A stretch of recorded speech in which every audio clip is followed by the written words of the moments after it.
Is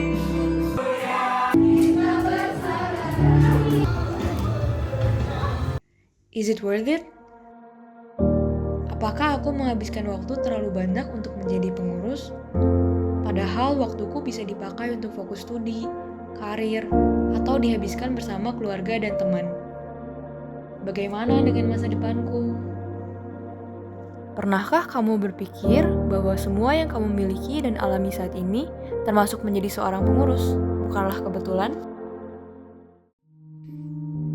Bukankah Tuhan telah mengatur setiap langkah dalam hidupmu dengan kasih-Nya yang sempurna? Pernahkah terpikir bagimu, Tuhan punya rencana bukan hanya untuk masa depanmu, tetapi juga untuk masa depan mereka yang ada di sekitarmu. Dan mungkin Dia ingin kamu menjadi bagian dari rencana besar itu. Bagaimana jika Tuhan menjadikanmu seseorang yang mudah bergaul, supaya kamu bisa mengajak teman-temanmu ikut persekutuan? Bagaimana jika Tuhan membentukmu menjadi pendengar yang baik, sehingga kamu bisa memberikan telinga dan perhatian kepada pergumulan jemaat? Bagaimana jika Tuhan membuatmu lumayan pintar, sehingga kamu bisa mempelajari dan membagikan firman-Nya kepada anak-anak kelompok kecilmu? Sepertinya segala sesuatu yang Tuhan berikan kepada kita memang bukan untuk kita nikmati sendiri, tetapi untuk menjadi berkat dan menuntun jemaat dalam perjalanan iman mereka. Ya, Tuhan mau supaya kamu memuridkan mereka.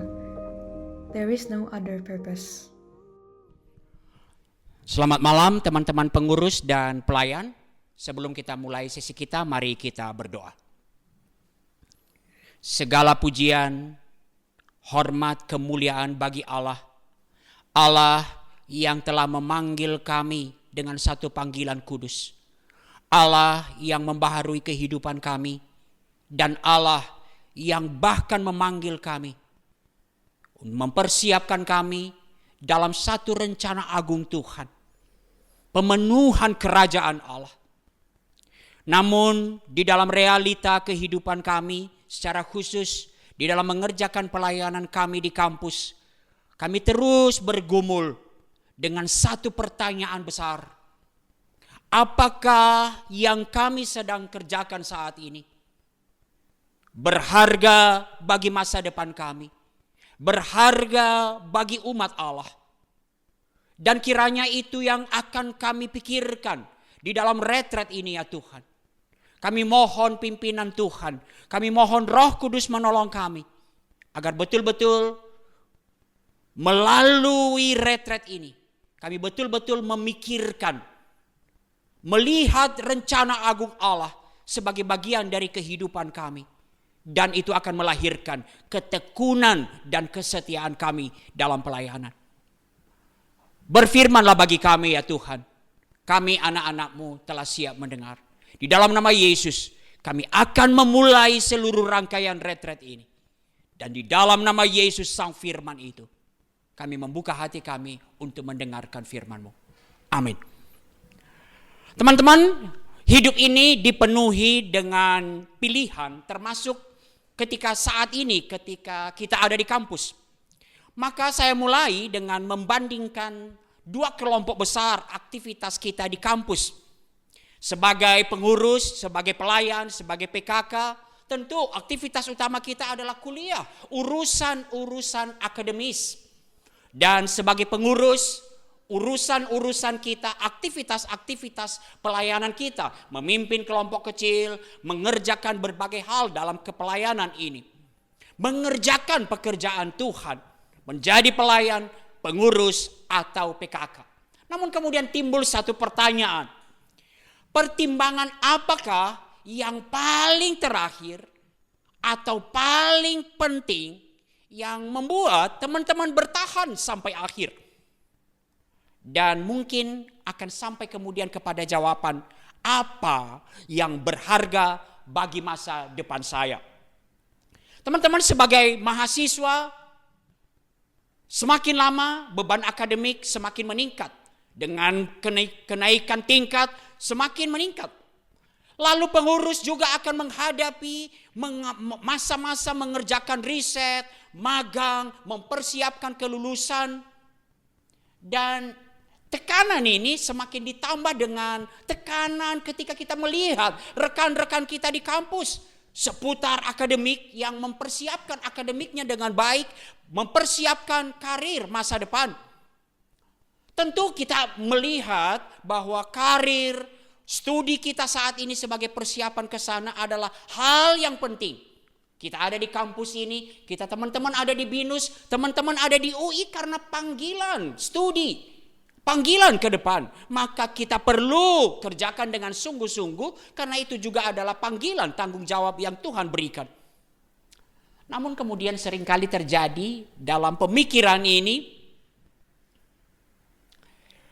ketika kita melihat realita pelayanan kita, jumlah yang datang ke persekutuan semakin sedikit. Anak-anak kelompok kecil mungkin susah banget kita membuat mereka setia mengikuti kelompok kecil. Apalagi kalau kita tidak melihat ada satu perubahan yang nyata di dalam kehidupan mereka.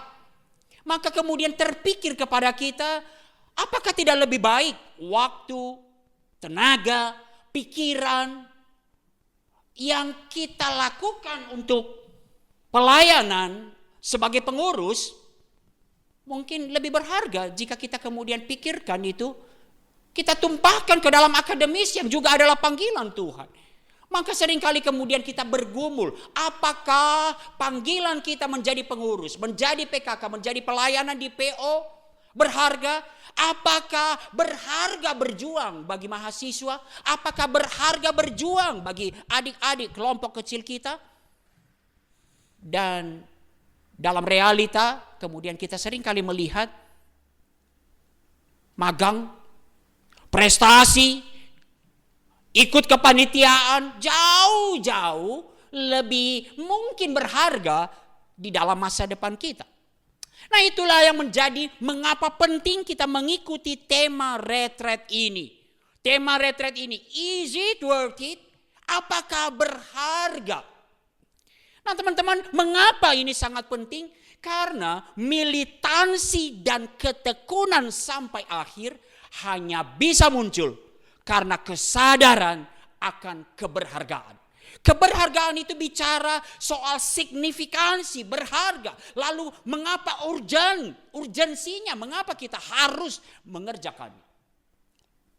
Selama retret ini kita akan membahas, mengekspos dari dua tokoh. Kita akan belajar dari tokoh Musa dan juga Rasul Paulus. Sesi satu ini, no other purpose. Kita akan belajar dari tokoh Musa. Nah, untuk belajar dari tokoh Musa, mari kita lihat sebentar latar belakang konteks kehidupan Musa. Nah, kita mulai dari mungkin yang kita dapat pada waktu pelajaran sekolah minggu. Bagaimanakah orang Israel itu berada di Mesir? Kalau kita lihat Kejadian 47 ayat 5 dan 6, kita lihat sejak ketika saudara-saudaranya menjual Yusuf ke Mesir, lalu singkat cerita kemudian Yusuf menjadi orang nomor 2 di Mesir, lalu terjadilah kelaparan. Kita sudah sama-sama tahu cerita itu. Lalu ketika kemudian ayahnya datang dan saudara-saudaranya datang, maka berkatalah Firaun kepada Yusuf, ayahmu dan saudara-saudaramu telah datang kepadamu. Tanah Mesir ini terbuka untukmu. Bawalah ayahmu dan kepada saudara-saudaramu tempat menetap di tempat terbaik di negeri ini. Biarlah mereka tinggal di tanah Gosen. Lalu kemudian Israel memenuhi Mesir. Kita baca Keluaran 1 ayat 1 sampai 7. Ayat 7-nya, orang-orang Israel beranak cucu dan tak terbilang jumlahnya. Mereka bertambah banyak dengan dahsyat berlipat ganda sehingga negeri itu dipenuhi oleh mereka. Kemudian generasi berganti. Sesudah Yusuf mati, keadaan berubah total. Mesir mulai merasa terancam karena kehadiran jumlah orang Israel yang begitu banyak. Keluaran 1 ayat 8 sampai 22 kita lihat. Ayat 8. Kemudian muncullah seorang raja baru memerintah tanah Mesir yang tidak mengenal Yusuf. Lalu raja itu berkata kepada rakyatnya, bangsa Israel itu lebih banyak dan lebih kuat daripada kita. Marilah kita bertindak cerdik terhadap mereka, supaya mereka jangan bertambah banyak lagi. Dan apabila terjadi peperangan, jangan-jangan mereka bersekutu dengan musuh kita dan memerangi kita, lalu pergi dari negeri ini. Lalu mulailah Mesir menindas Israel. Penindasan pertama dilakukan dengan kerja paksa, dengan kejam, memaksa orang-orang Israel bekerja dan memahitkan hidup mereka dengan pekerjaan berat. Itu kita bisa lihat di dalam Keluaran itu ya, ayat 11. Sebab itu pengawas-pengawas dipaksa diangkat untuk menindas mereka dengan kerja paksa.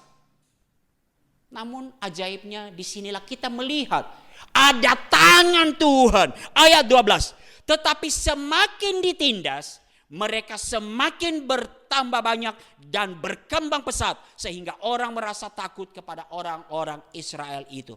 Apa yang dilakukan? Tindas lebih kejam. Mereka memaksa Israel dan memahitkan kehidupan mereka. Tetapi apakah rencana Allah berhenti? Tidak, saudaraku. Teman-teman, Mesir menindas Israel. Tetapi tangan Tuhan, ketika Israel tidak sanggup menolong dirinya, ada tangan Allah yang sanggup menolong umatnya. Lalu penindasan bertambah ketika Mesir memerintahkan bidan-bidan membunuh bayi laki-laki Israel. Raja Mesir memerintahkan kepada bidan-bidan Ibrani untuk jika anak laki-laki kamu harus membunuhnya. Tetapi titik baliknya kalau kita lihat ayat 20, Allah berbuat baik kepada bidan-bidan itu sehingga bidan-bidan itu bukannya membunuh bayi-bayi Ibrani, mereka justru takut kepada Allah. Dan puncak dari penindasan Mesir kepada Israel adalah ketika Firaun memerintahkan rakyat Mesir untuk melemparkan bayi laki-laki Ibrani ke dalam sungai Nil. Kita lihat ayat 22. Lalu Firaun memberi perintah kepada seluruh rakyatnya. Lemparkanlah segala anak laki-laki yang lahir bagi orang Ibrani ke dalam sungai Nil. Tetapi semua anak perempuan biarkanlah hidup. Teman-teman, ini satu perintah yang betul-betul begitu kejam. Satu perintah yang secara akal manusia nggak mungkin orang Ibrani bisa hidup. Kenapa? Perintah ini diberikan kepada seluruh rakyat Mesir. Artinya tidak hanya penguasa, siapapun rakyat Mesir menemukan bayi laki-laki Ibrani berhak membuang.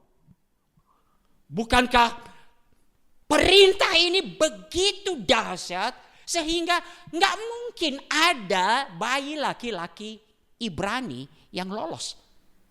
Perintah bukan hanya kepada penguasa, bukan hanya kepada pasukan, tetapi seluruh rakyat Mesir berhak untuk membunuh seluruh anak laki-laki Ibrani yang lahir.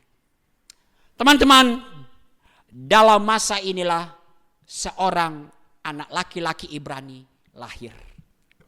Yang di dalam kacamata manusia lahir pada waktu yang betul-betul tidak tepat.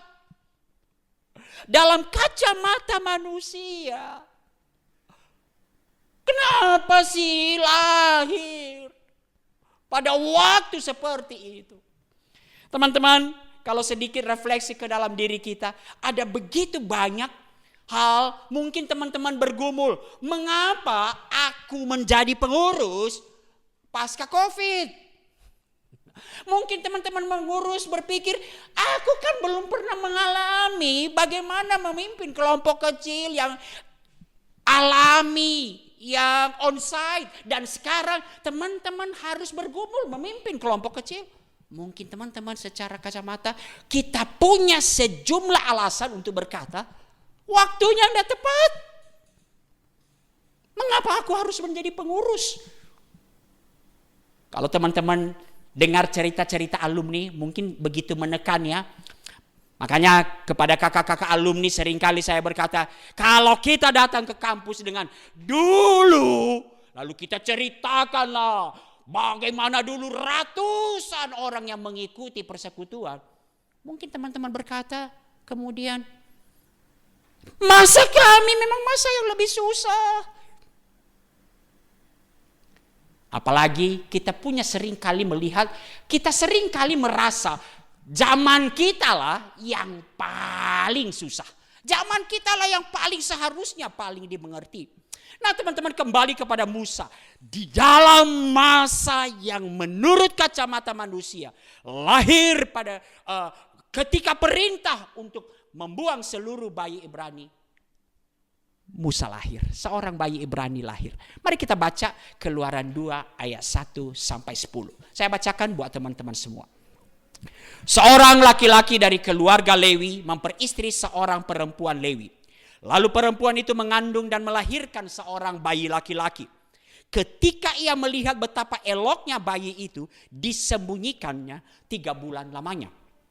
Tetapi ketika ia tidak dapat menyembunyikannya lebih lama lagi, ia mengambil sebuah peti pandan dan merekatkannya dengan gala-gala dan ter, lalu meletakkan bayi itu di dalamnya dan menaruh peti itu di tengah-tengah gelagah di tepi sungai Nil. Kakaknya berdiri di tempat yang agak jauh untuk melihat apa yang akan terjadi dengan dia. Lalu datanglah putri Firaun untuk mandi di sungai Nil. Sementara dayang-dayangnya berjalan di tepi sungai itu, ia melihat peti yang di tengah-tengah gelagah itu dan menyuruh hambanya perempuan untuk mengambilnya. Ketika ia membukanya dan melihat bayi itu, tampaklah bayi laki-laki yang sedang menangis. Ia merasa kasihan kepadanya dan berkata, tentulah salah satu bayi orang Ibrani. Teman-teman catat, harus menggaris bawahi ini. Lalu bertanyalah kakak anak itu kepada putri Firaun, perlukah aku pergi memanggil seorang ibu penyusu dari antara orang Ibrani untuk menyusui bayi itu bagi tuan putri? Sahut putri Firaun kepadanya, pergilah. Lalu gadis itu pergi memanggil ibu bayi itu. Berkatalah putri Firaun kepada ibu itu, bawalah bayi ini dan susuilah dia bagiku. Aku akan memberi upah kepadamu. Kemudian perempuan itu mengambil bayi itu dan menyusuinya. Ketika anak itu telah besar, ia membawanya kepada putri Firaun yang mengangkatnya menjadi anaknya. Ia menamainya Musa. Katanya, karena aku telah menariknya dari air. Teman-teman, penting kita lihat, secara kacamata manusia, putri Firaun tidak sedang tertipu. Tidak sedang tertipu. Ia sangat tahu, tentulah ini seorang bayi laki-laki orang Ibrani. Dan sebagai putri Firaun, apa yang seharusnya dia lakukan? Lemparkanlah itu ke sungai Nil. Tetapi tangan Allah terus bekerja. Ada invisible hand yang bekerja di dalam rencana agung Allah. Ajaib. Bahkan kalau kita lihat di dalam konteks Kisah Para Rasul 7 ayat 20 sampai 21, di sana dinyatakan pada waktu itulah. Perlu kita catat, apa artinya pada waktu itulah? Pada waktu yang sangat gak tepat itu. Pada waktu yang menurut kacamata manusia satu kepastian pasti mati. Tetapi pada waktu yang tidak tepat itu, yang penuh resiko itu, Musa lahir. Tetapi ia elok di mata Allah. 3 bulan lamanya ia diasuh di rumah ayahnya. Lalu kemudian ia dibuang, tetapi putri Firaun memungutnya dan mengasuhnya seperti anaknya sendiri. Tidak hanya diselamatkan, ia diasuh seperti anaknya sendiri. Dan ayat 22 penting. Musa pun dididik dalam segala hikmat orang Mesir dan ia berkuasa dalam perkataan dan perbuatannya. Rencana Allah atas kehidupan Musa terus berlangsung. Sekalipun menurut kacamata manusia mungkin kita pikir secara kebetulan dan waktu yang tidak tepat.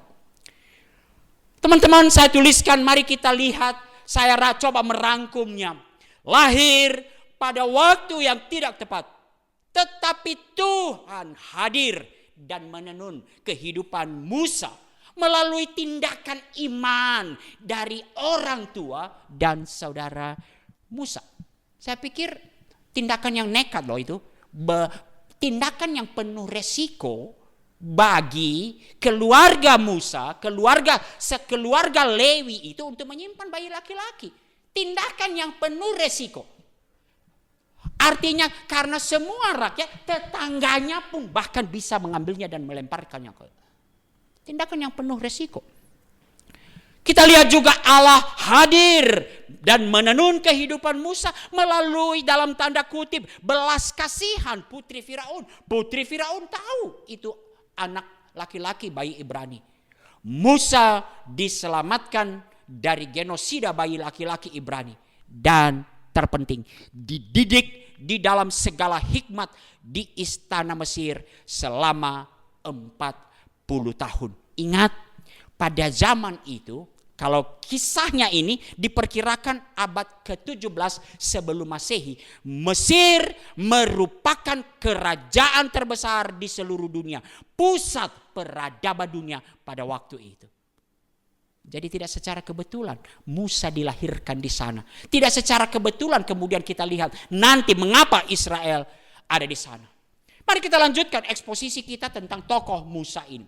Setelah dewasa, Musa kemudian menyadari dirinya bahwa dia adalah orang Ibrani. Lalu muncul keinginan dalam hatinya bagi bangsanya. Betul, Musa menyadari dirinya orang Ibrani. Lalu juga Musa mungkin kemudian mulai memikirkan, dia sudah dididik selama 40 tahun di istana. Dia merasa dirinya, aku punya sesuatu untuk kuberikan kepada bangsaku.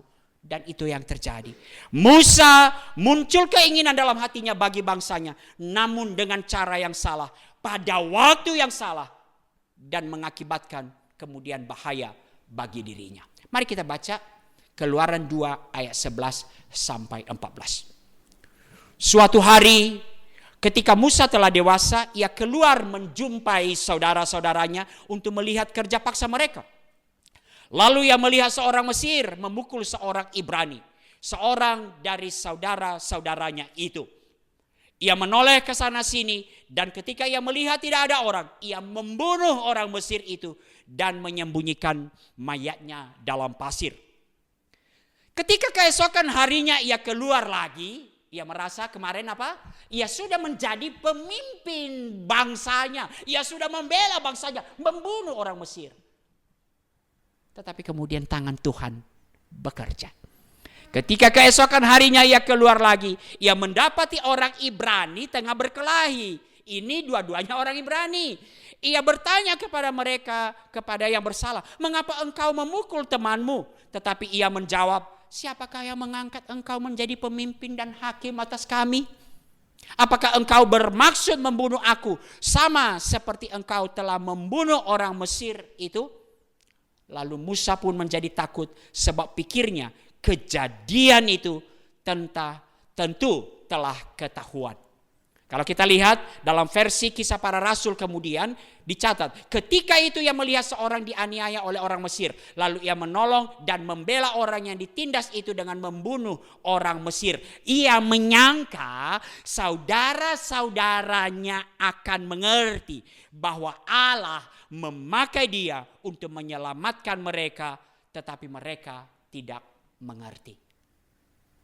Ajaib, tangan Tuhan itu.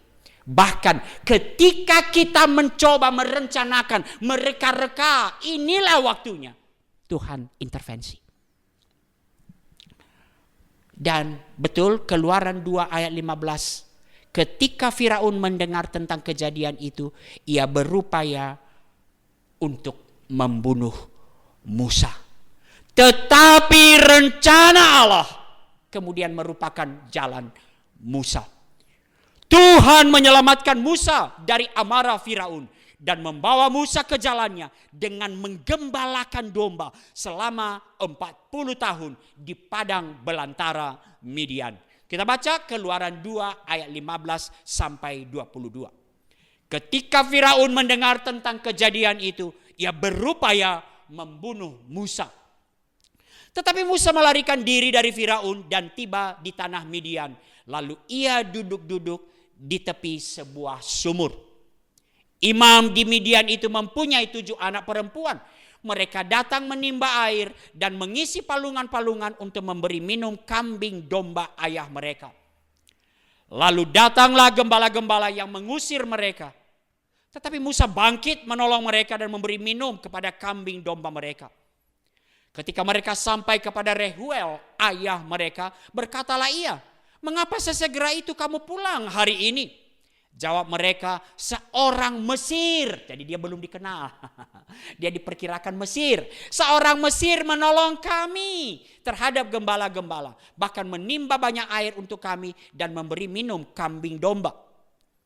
Ia berkata kepada anak-anaknya, "Di mana dia? Mengapa kamu meninggalkan orang itu? Undanglah dia makan." Musa bersedia tinggal di rumah itu. Lalu Rehuel menikahkan Zipora anaknya dengan Musa. Perempuan itu melahirkan seorang anak laki-laki. Lalu Musa menamainya Gersom. Sebab katanya, "Aku telah menjadi pendatang di negeri orang asing." Rencana Allah adalah jalan Musa. Dan kemudian kita tahu teman-teman, perjalanan hidup Musa yang berujung kepada panggilan spesifik Musa. Mari kita lihat apakah rencana Allah. Keluaran 3 ayat 7 sampai 10. Tuhan berfirman, "Sungguh aku telah memperhatikan kesengsaraan umatku di tanah Mesir." Ini mengungkapkan kepada kita, Allah jauh lebih tahu rencananya bagi kampus kita. Allah lebih mengasihi mahasiswa-mahasiswa di kampus kita.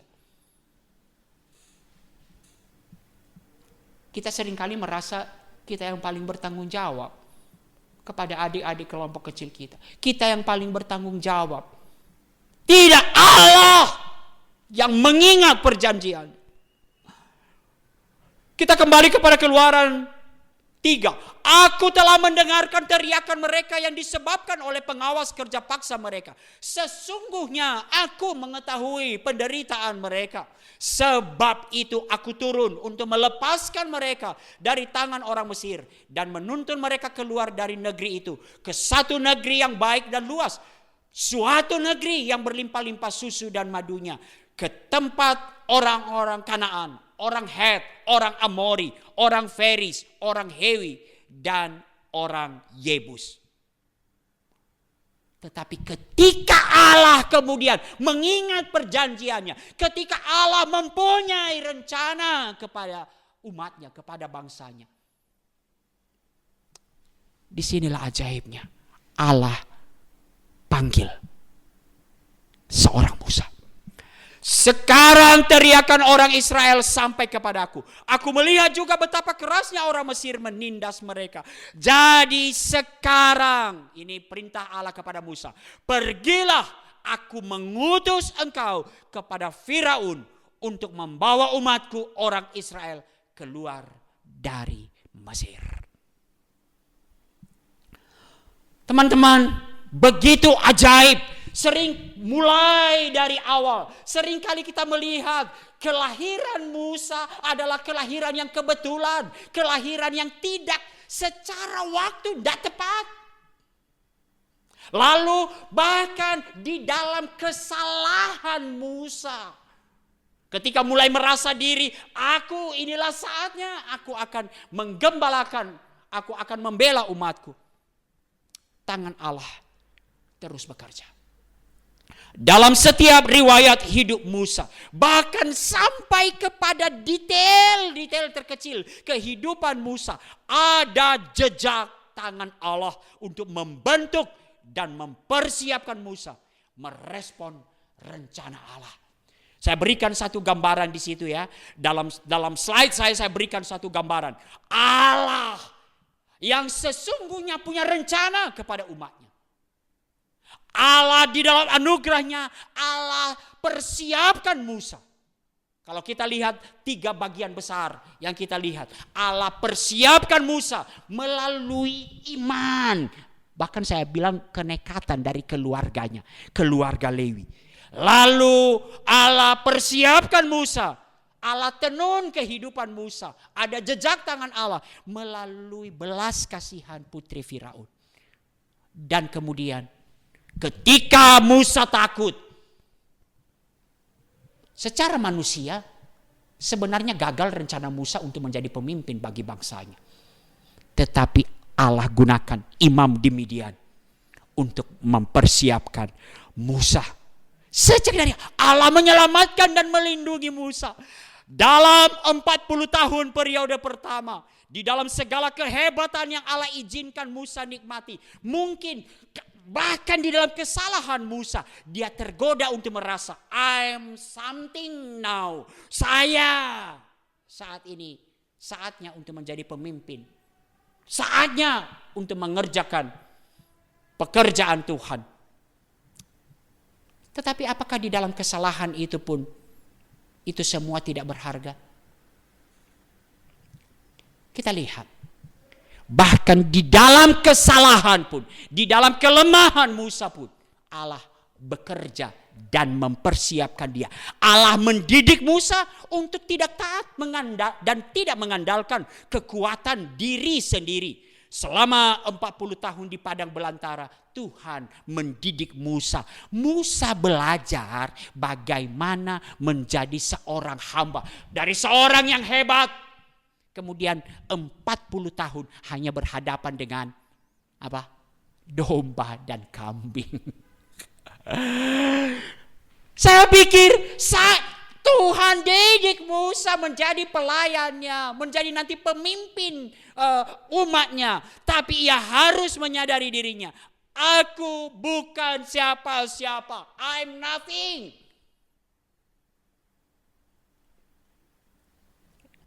Dan 40 tahun itu kemudian mempersiapkan Musa dalam 40 tahun periode ketiga di padang gurun. Memimpin umat Israel yang tegar tengkuk. Ia belajar untuk berdiam dan bergantung kepada Allah. God is everything. Teman-teman, saya masuk kemudian pada bagian akhir daripada renungan kita pada hari ini. Sejak awal, dalam kacamata manusia, apa yang terjadi dalam kehidupan Musa mungkin adalah unsur kebetulan. Bahkan ada unsur kebodohan Musa. Benar ya? Musa bodoh. Coba dia sedikit bersabar. Tapi sesungguhnya di balik hal-hal yang kita lihat kebetulan, bahkan waktunya tidak tepat, bahkan di balik kelemahan dan kerapuhan Musa, ada invisible hand, ada tangan Allah di balik semuanya itu mempersiapkan Musa. Mempersiapkan Musa untuk satu hal. Bukan hanya Musa, tetapi teman-teman, apa sebenarnya? Allah sedang mempersiapkan Musa untuk satu panggilan Allah sendiri dan rancangan kekal Allah. Saya ulangi. Allah dan rancangan kekalnya. Saya balik tadi pertanyaan awal. Kalau tadi mengapa Israel ada di Mesir? Dan mungkin kita menjawab, ya lihat ceritanya kan ya. Ketika saudara-saudaranya membuang, lalu muncul kelaparan. Semuanya seperti kebetulan. Tapi saya ajak kita untuk membaca Kejadian 15 ayat 13. Mengapa Israel ada di Mesir? Kejadian 15 ayat 13. Inilah pernyataan firman Tuhan kepada Abraham. Ketahuilah sungguh-sungguh bahwa keturunanmu akan menjadi pendatang di suatu negeri yang bukan milik mereka, dan bahwa mereka akan diperbudak dan dianiaya selama 400 tahun. Ajaib, saudaraku. Bahkan Mesir menindas Israel. Mengapa Israel ada di Mesir? Sesungguhnya ada dalam rencana Allah.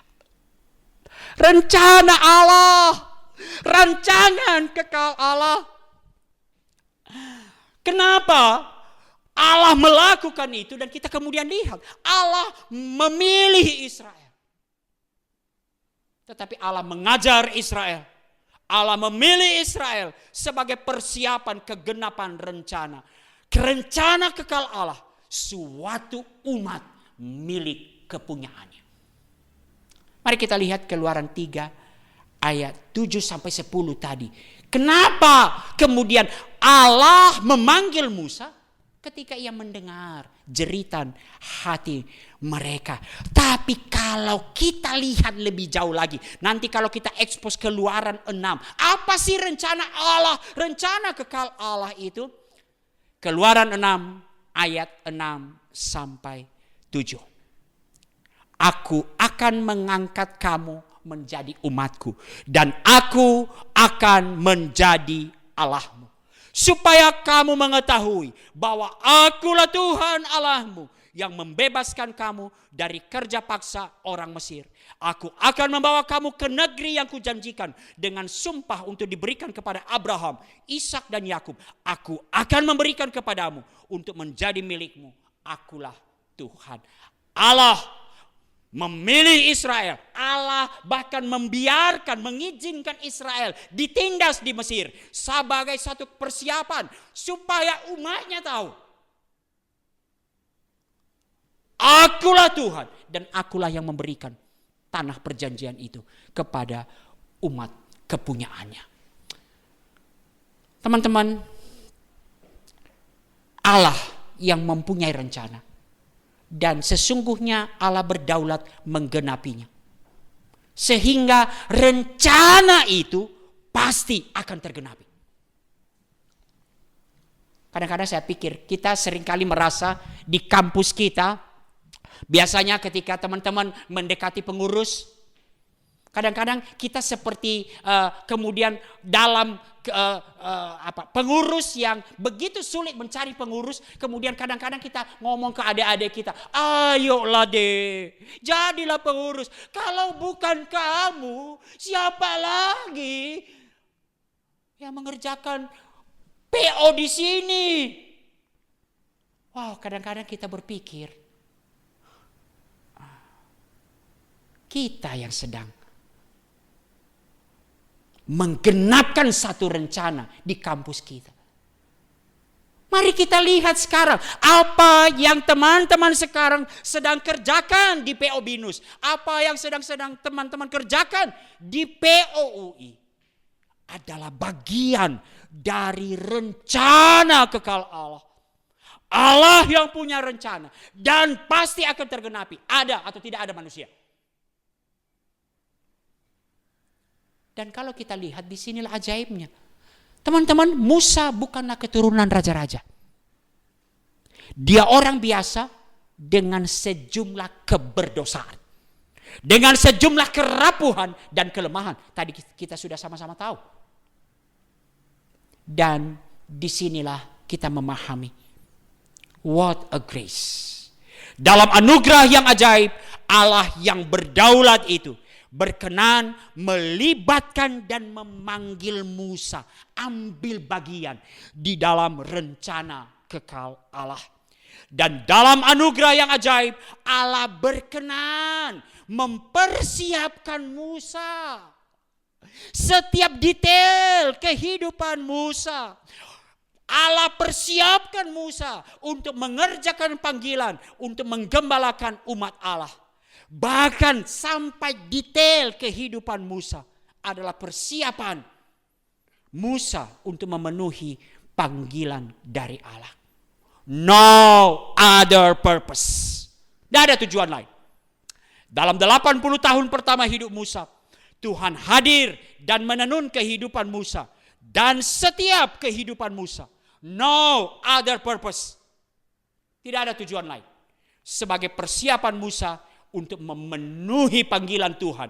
Memimpin umat Allah keluar dari tanah Mesir menuju tanah perjanjian. Saya kembali kepada tema retreat kita.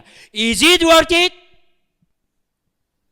Semua detail kehidupan Musa berharga kalau kita melihatnya di dalam rencana kekal Allah. Teman-teman, keberhargaan yang sesungguhnya hanya kalau ada di dalam rangka rencana Allah dan panggilan kehidupan kita. Memang kita akan bergumul, apakah yang saya kerjakan di PO, memimpin kelompok kecil, apalagi kalau anaknya kabur-kaburan, kita akan bergumul. Berhargakah yang sedang saya kerjakan ini? Dan jika itu kita hubungkan dengan masa depan yang kita reka-reka sendiri, mungkin kita bergumul. Belum tentu berharga. Apa yang lebih berharga? Daripada CV-mu penuh dengan PO, mungkin lebih berharga CV-mu itu penuh dengan ikut kepanitiaan-kepanitiaan yang lebih montereng, lebih keren di kampus, ikut berbagai hal. Tetapi apapun yang kita kerjakan, bahkan apa yang kita anggap hal-hal kecil, bahkan apa yang kita mungkin belum lihat buahnya pada saat ini, semuanya berharga jika kita melihatnya. Masa depan kita adalah panggilan Allah. Jika kita melihatnya, rencana Allah, masa depan kita itu adalah panggilan Allah di dalam rencananya. Bukan tentang masa depan yang kita reka-reka sendiri. Kita kembali kepada Musa. Berharga bagi Musa setiap hal detail kehidupan dia. 40 tahun pertama diselamatkan dari pembunuhan bayi laki-laki, dididik dalam segala hikmat di istana Mesir. Kisah 7 ayat 22 mencatat Musa tumbuh dalam segala hikmat yang sangat kemudian nanti berharga. Kapan? Di dalam penulisan hukum Taurat. Jika kita membaca kelima kitab hukum Taurat, kita mengetahui hikmat yang dipelajari dan diketahui Musa sejak dari awal di Mesir sebagai pusat peradaban itu, kemudian dipakai Tuhan begitu berharga di dalam penulisan hukum Taurat, bahkan melampaui keperluan umat Allah pada waktu itu, berharga sampai kepada kita pada hari ini. Didikan Musa. Kadang-kadang aneh ya. Kenapa sih Musa dididik di 40 tahun jadi anak Firaun? Bukankah Firaun ateis? Kan kita pikir begitu. Bukankah Firaun musuh Allah? Musuh umat Allah? Tapi tidak ada yang tidak berharga. Berharga.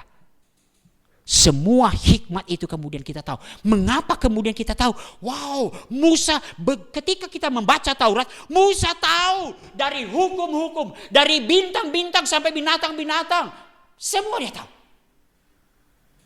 Bagaimana dia menuliskannya? 40 tahun pertama kehidupan Musa, memang Musa tumbuh dalam segala hikmat. 40 tahun kedua, Musa diselamatkan dari amarah Firaun. Lalu ia belajar.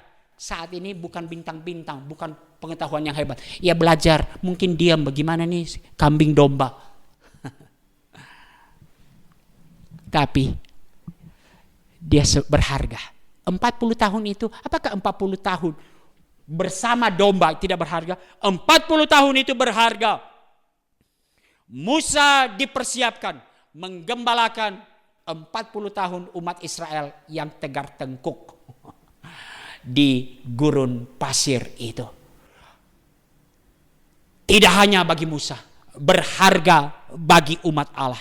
Tuhan mempersiapkan Musa sebagai jawaban dari teriakan kesengsaraan umat Allah. Tuhan mempersiapkan Musa melepaskan umat Allah dari penindasan. Bahkan Tuhan mempersiapkan Musa untuk mempersiapkan satu umat Allah. Dan bagi kita sebenarnya sampai saat ini berharga. Kenapa? Musa melepaskan, memimpin umat Israel lepas dari perbudakan Mesir. Itu kemudian membawa kita kepada satu pemahaman bagaimana Tuhan nanti akan membebaskan kita dari penindasan dosa. Satu pengajaran, satu tipologi. Kita akan memahami bagaimana kita dilepaskan, dipersiapkan menjadi satu umat. Dengan memahami bagaimana Musa dipersiapkan untuk melepaskan umat Allah dari penindasan.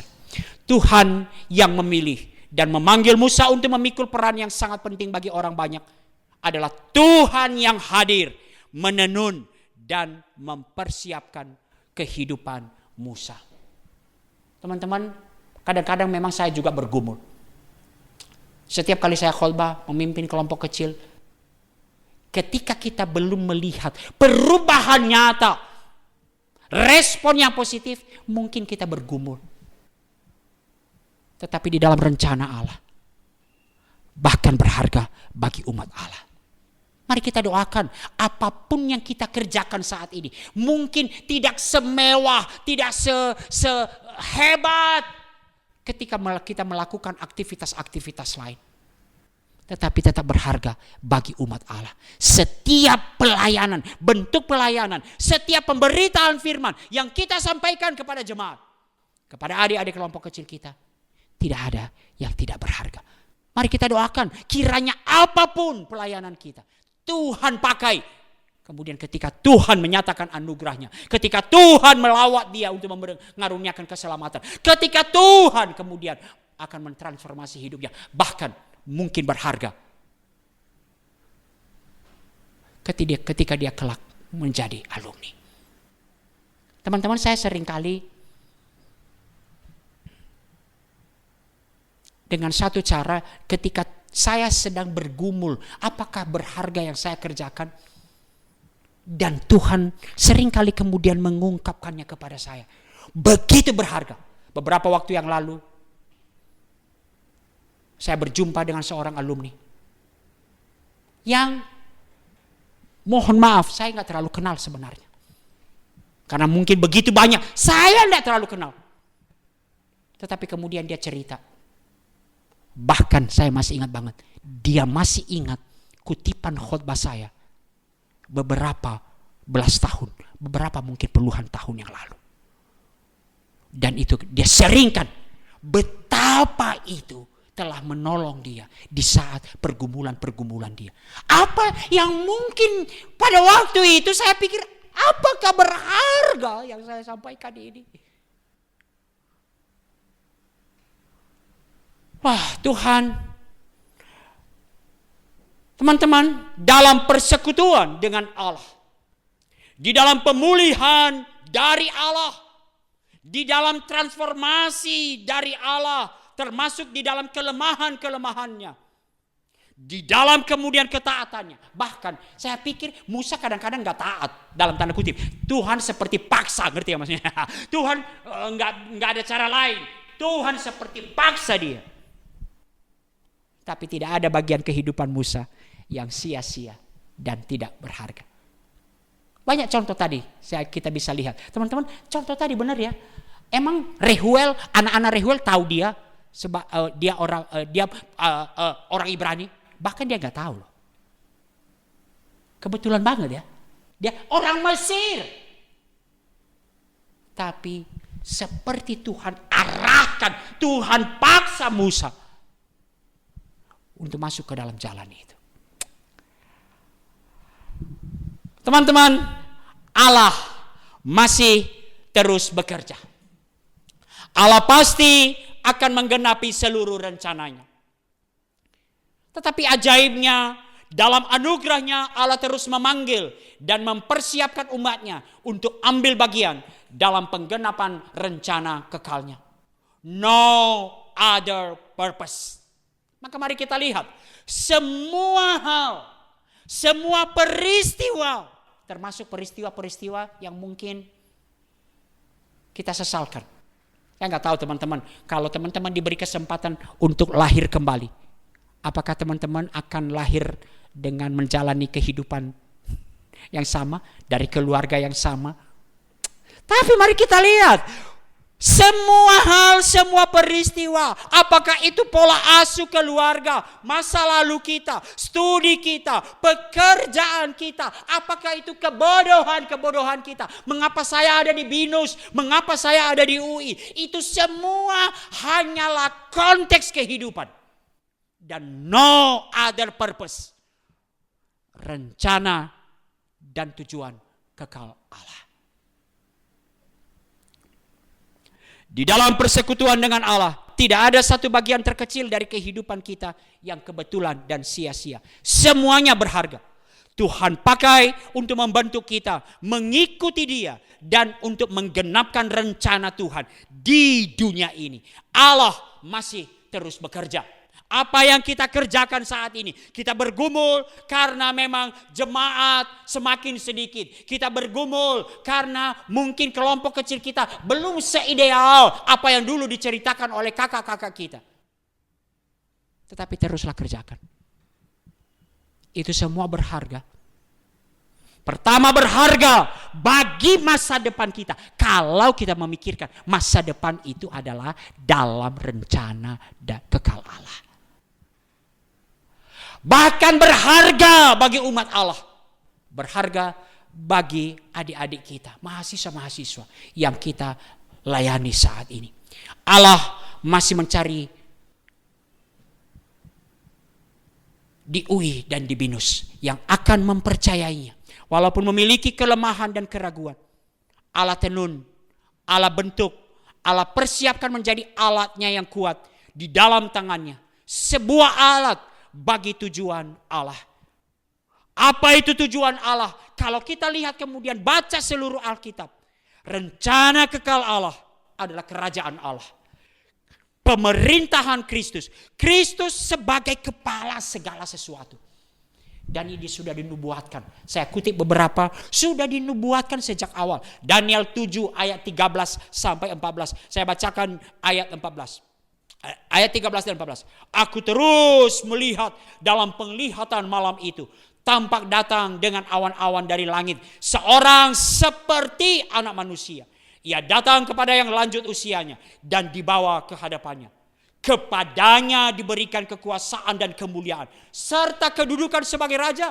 Maka orang-orang dari segala bangsa, suku bangsa dan bahasa mengabdi kepadanya. Kekuasaan yang kekal, yang tidak akan lenyap, dan kerajaannya ialah kerajaan yang tidak akan musnah. Jauh sudah disampaikan dalam nubuatan dalam perjanjian lama. Salah satunya adalah Daniel. Dan itu pasti akan tergenapi. Rasul Paulus di dalam Filipi. Itulah sebabnya Allah sangat meninggikan dia, mengaruniakan kepadanya nama di atas segala nama, supaya dalam nama Yesus bertekuk lutut yang segala yang ada di langit, di atas bumi dan di bawah bumi, dan segala lidah mengaku Yesus Kristus bagi kemuliaan Allah Bapa pasti akan tergenapi. Efesus 1 ayat 9 sampai 10. Sebab Ia telah menyatakan rahasia kehendaknya kepada kita sesuai dengan rencana kerelaannya, yaitu rencana kerelaan yang dari semula telah ditetapkannya di dalam Kristus sebagai persiapan kegenapan waktu untuk mempersatukan di dalam Kristus, sebagai kepala segala sesuatu, baik yang di sorga maupun yang di bumi. Teman-teman, kalau kita lihat tadi Keluaran, apa tadi di dalam Keluaran? Apa rencana Allah bagi umatnya? Rencana Allah bagi umatnya adalah mempersiapkan satu umat milik kepunyaannya yang akan menikmati. Engkau akan menjadi umatku dan aku akan menjadi Allahmu. Dan kapan itu akan tergenapi secara sempurna? Wah, Wahyu 21 ayat 3 dan 7. Wahyu 21 ayat 3. Lalu aku mendengar suara yang nyaring dari takhta itu berkata, lihatlah, kemah Allah ada di tengah-tengah manusia, dan ia akan tinggal bersama mereka.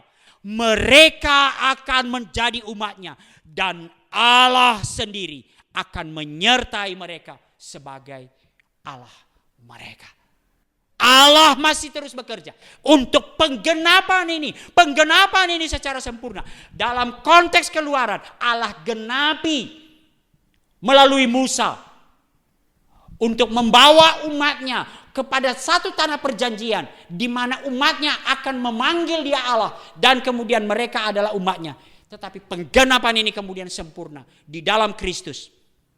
Kita kelak akan memanggil dia. Dia adalah menjadi Allah kita dan kita menjadi umatnya. Ayat 7, siapa yang menang ia akan memperoleh semuanya. Aku akan menjadi Allahnya. Dan satu relasi yang lebih istimewa. Dan ia akan menjadi anakku. Kiranya disinilah kemudian kita melihat apa yang sedang kita kerjakan di kampus Amanat Agung. Menghasilkan murid-murid bagi Kristus. Mengapa harus murid? Apa sih kerajaan Allah? Kerajaan Allah adalah satu-satunya raja yang berkuasa penuh dan memerintah atas seluruh ciptaannya. Dan hanya murid Kristus yang terus diperbaharui dan bertumbuh, yang menjadikan Allah satu-satunya raja yang berkuasa di dalam kehidupannya. Mari kita melihat sekarang amanat agung. Apa yang kita kerjakan ketika kita mengerjakan persekutuan Jumat. Kalau di BINUS Friday, kalau di UI persekutuan Jumat, persekutuan jemaat atau apapun namanya. Ketika kita mengerjakan kelompok kecil, ketika kita melakukan pertemuan-pertemuan kelompok kecil, ketika kita melakukan pelayanan pribadi atau persekutuan doa, semua itu kita lihat di dalam menghasilkan murid untuk penggenapan kerajaan Allah. Maka kiranya kemudian kita bertumbuh pada hari ini. No other purpose. Apapun yang kita kerjakan saat ini di kampus kita, walaupun seolah belum memberikan satu hasil yang kita harapkan, hasil yang kita rindukan, berharga jika semuanya itu kita kerjakan di dalam rencana kekal Allah. Berharga bagi sang pelayan. 1 Korintus 15 ayat 58. Karena itu saudara-saudaraku yang terkasih, berdirilah teguh, jangan goyah, dan giatlah selalu dalam pekerjaan Tuhan. Sebab kamu tahu bahwa dalam persekutuanmu dengan Tuhan, jerih payahmu tidak sia-sia. Sekalipun saat ini kita melihat apakah ketika saya berhadapan melakukan persekutuan Jumat, kita sudah persiapkan baik-baik yang datang sedikit. Kita sudah datang mempersiapkan kelompok kecil. Lalu kita belum bisa melihat respon yang baik dari adik-adik kelompok kecil kita. Tetapi kita kiranya ingat, di dalam rencana kekal Allah, apapun, dalam persekutuanmu dengan Tuhan, setiap jerih payah kita tidaklah sia-sia. Bahkan sampai detail-detail terkecil dalam kehidupan kita.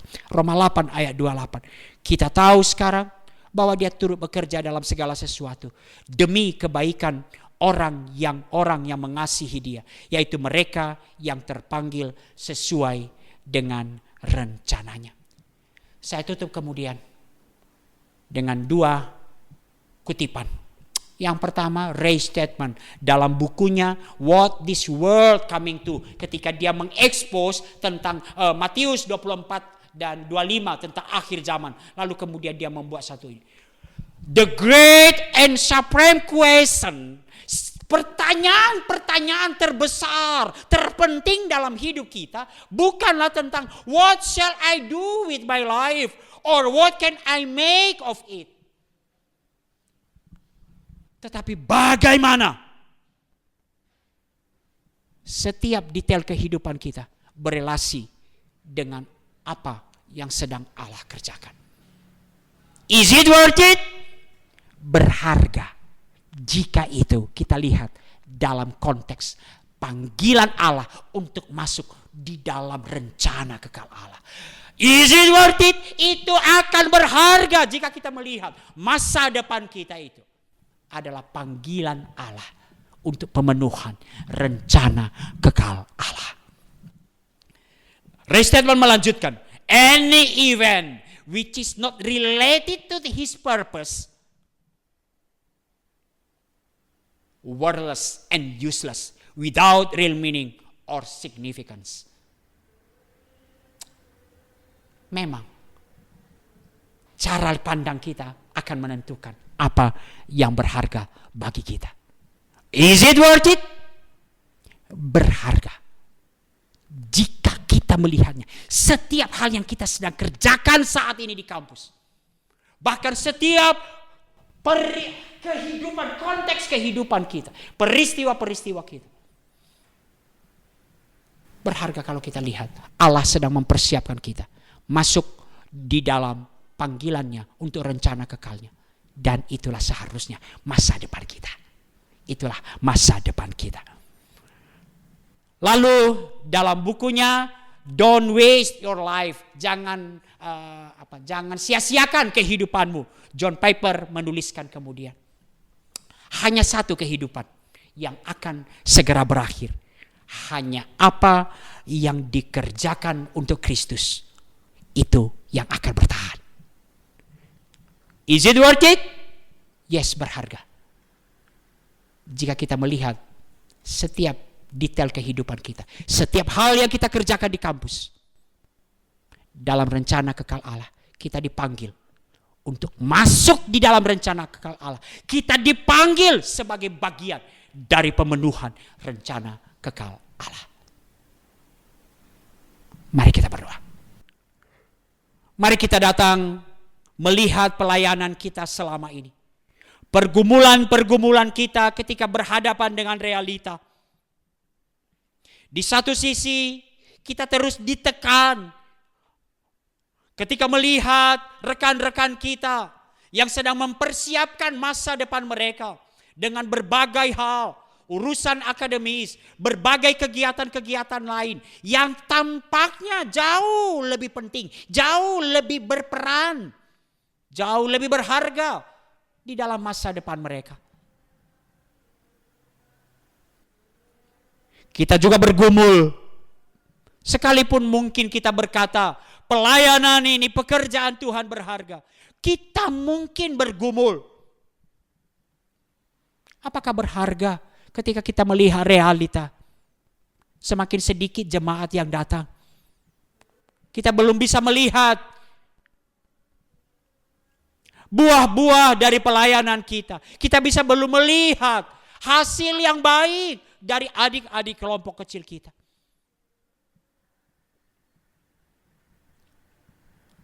Mari kita datang semuanya ke hadapan Tuhan. Dan belajar untuk melihat. Mungkin secara manusia, peristiwa-peristiwa kehidupan kita, apa yang sedang kita lakukan adalah hanya hal kebetulan. Atau mungkin kita berpikir, wow, kita lahir, kita ada di kampus ini dalam waktu yang kurang tepat. Tetapi kiranya firman Tuhan pada hari ini menolong kita untuk melihat semua detail kehidupan kita. Bahkan di dalam kelemahan, kerapuhan dan keberdosaan kita. Ketika Allah berintervensi, ketika Allah memulihkan, semuanya berharga. Semuanya berharga. Karena Allah persiapkan kita untuk satu masa depan yang baik. Masuk di dalam rencana Allah. Allah sedang mempersiapkan kita untuk sanggup merespon panggilan Allah, untuk masuk dalam rencana kekal Allah, untuk ambil bagian di dalam pemenuhan rencana kekal Allah. Dan itulah seharusnya masa depan kita. Ya Tuhan, ini kami anak-anak-Mu. Kiranya Tuhan menolong kami. hari demi hari melihat kehidupan kami. Semuanya berharga. Sebagai satu persiapan, kami sanggup merespon panggilan Allah untuk masuk ambil bagian dalam rencana kekal Allah. Ajar kami ya Tuhan untuk melihat masa depan kami. Masa depan yang terindah itu adalah masa depan di mana kami merespon panggilan Allah secara benar. Terima kasih ya Tuhan. Dalam nama Yesus kami berdoa. Amin.